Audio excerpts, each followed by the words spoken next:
I have purchased one of my dream cars at just 23 years old. The catch to it, it is wrecked. Introducing my 2019 McLaren 720S.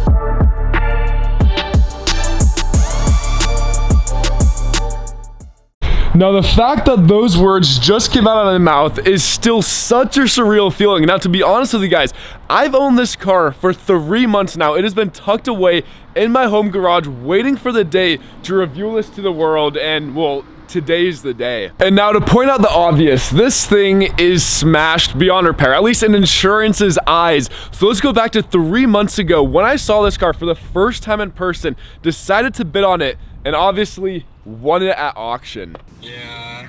Are you nervous? Dude, Are you shaking? I'm so nervous. Oh, here we go. Oh shit. I gave myself 80 grand for this. 69 grand. Oh shit, dude. I want to close my eyes. I'm scared. 70 grand. Keep going. No, Remington. Hit it. It. God damn it.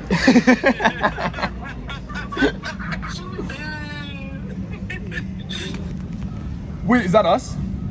Yeah, highest bidders. We're waiting for approval. It stayed at 80. It stayed at 80. Didn't it? Yeah, 87.25. Wait, let me see. 87, yeah, I think. Here, there we go. We were number 49. Dude, I'm shaking. 87.25. And well, boys, here we go. We made it to IAA. We need to go ahead, go inside now. I don't think they'll allow me to film, but we have to go ahead and pay the people. And then I believe, I don't know how this works. I've never done a car from auction before, but I'm assuming we're gonna go ahead and pull around somewhere out back and then load up the 720. And hopefully it fits in this trailer. And hopefully it's not a huge pain because these are pretty low cars. Now, I always knew working at Amazon would pay off and get me a McLaren, which is crazy. I kept my vest when I used to work at Amazon, and we need a high vis vest to enter the lot. So we're going back in time, and essentially Amazon allowed me to buy this car. Where is this bitch at? Coming out on the forklift. Dude, I would actually cry. I'm really, boy. how did they, huh? Happy boy. Very happy boy.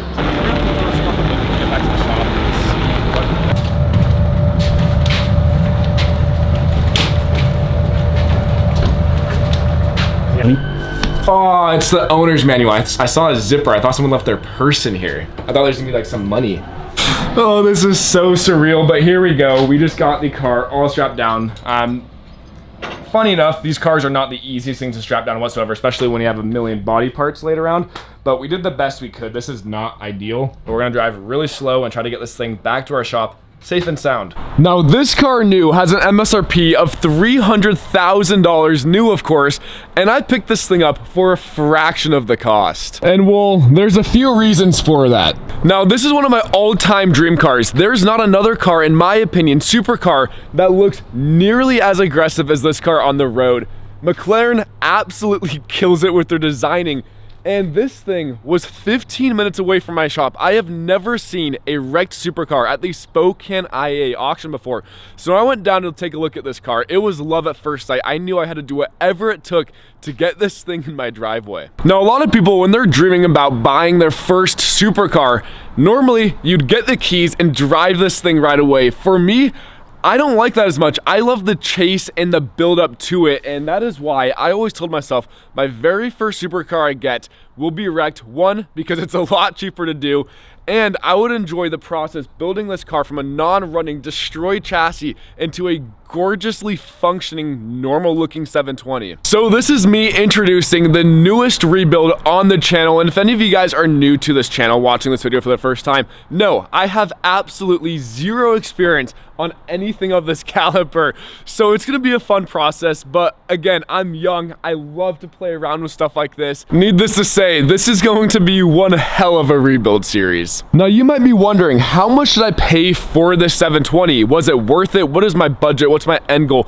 How much am I gonna have to spend to fix this? I have a number in my mind, but like I mentioned, I have never done something like this before, but I have a number. If I can stay under that, I'm a happy guy, and this would actually make it cheaper than my Honda Civic. Now, another reason I have been so delayed showing you guys this car is, one, I'm doing a complete shop remodel. Unfortunately, dealing with contractors, it never goes to plan. That was supposed to be done almost 2 months ago. Still not done. I'll go ahead and walk over there and show you guys the update with the shop, because this was the first car I want to rebuild and do the build series on in my brand new shop. Now, although my shop is almost complete, it always feels like it's almost complete, and then there's more stuff that contractors get delayed on. But I'll give you guys the little update. Now, there has been a ton of changes in the shop. Doesn't look like that if you are a new face to the channel here. I am going to be making a full shop rebuild series, and in that video you can see the lengths that we went through to make this shop the way it is.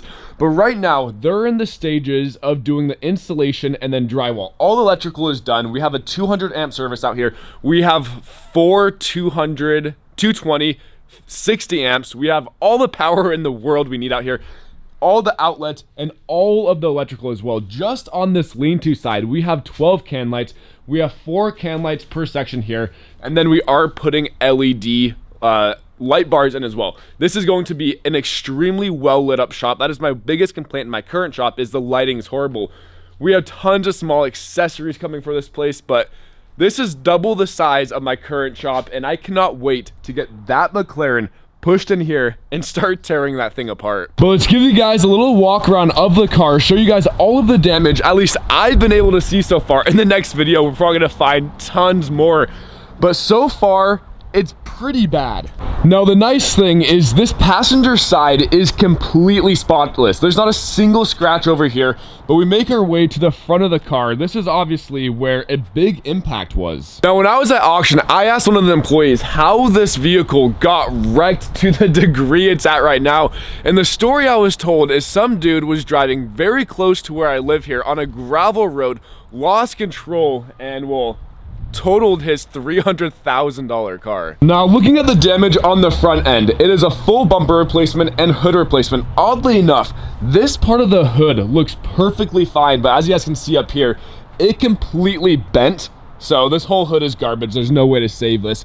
We open up the hood, we can see that the front core support's mangled, and obviously this front bumper is just in pieces. Now, one thing I never noticed when I looked at this car at auction, because it obviously had the whole tub in here, this whole front core support, or not core support, subframe is completely mangled. We have a ton of coolant lines, AC lines, almost every single fluid line on this chassis looks like it has to get replaced. Now, it's almost impossible to tell unless I have this thing on a frame rack, but both of these frame rails don't look like they're tweaked in any way. Obviously, we'll be able to tell when we get this thing on a frame rack, but I'm hopeful that those don't have to get replaced. But if I do have to replace the frame rails, it is extremely easy, at least from what I can deduct from online. They bolt on to the carbon chassis, because obviously you can't weld metal to carbon. So all of the frame structure stuff, if it's not the carbon tub itself, it all bolts together. But then making our way to the worst of the damage on this is going to be the whole driver's side, the driver door, the quarter panel, and even the carbon tub. Now, this is something I never knew. These are actually a two-piece door. You can, I mean, this thing is completely split. It is in 2 pieces. No way, shape, or form is this door fixable. So we do have to replace this door, and just the body of it without glass electronics is $8,000. Now, the whole cockpit, like I mentioned, is carbon fiber. And from photos, it was very hard to know if this whole thing was compromised. But after looking at it a little closer up, it looks like the only carbon piece that broke is just the structure for our door trim. So I'm very, very hopeful with some carbon repair, we can get that fixed up. But here's a perfect example of what I was talking about. The subframe, the frame rail, whatever it may be, they bolt just directly up to the carbon chassis, which actually looks like it's just a plate that more than likely gets glued to the tub itself.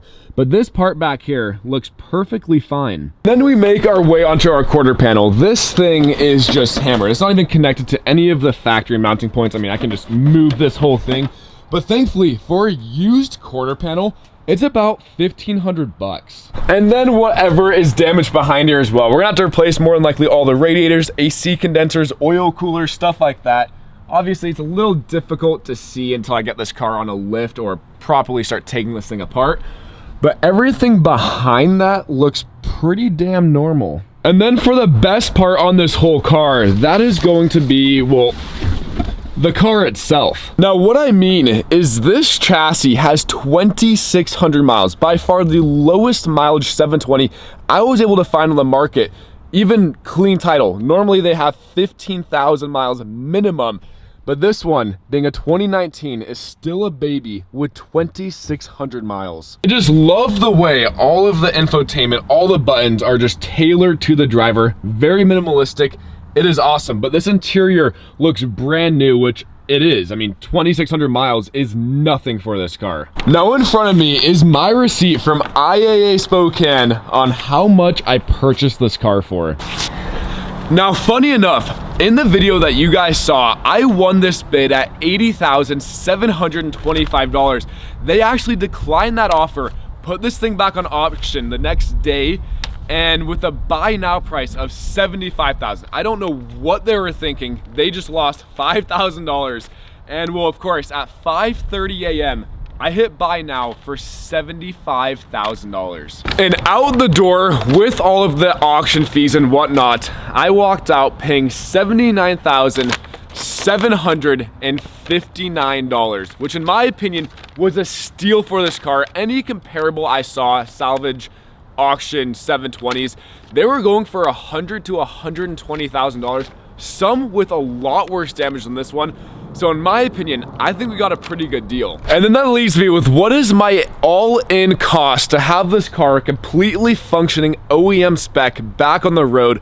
That number is $110,000 all in, which leaves us with just about $35,000 to get this car fixed up. Now, can I make that happen? We won't find out, I guess, until we get into this rebuild, but I'm very, very confident that is a number that we can hit.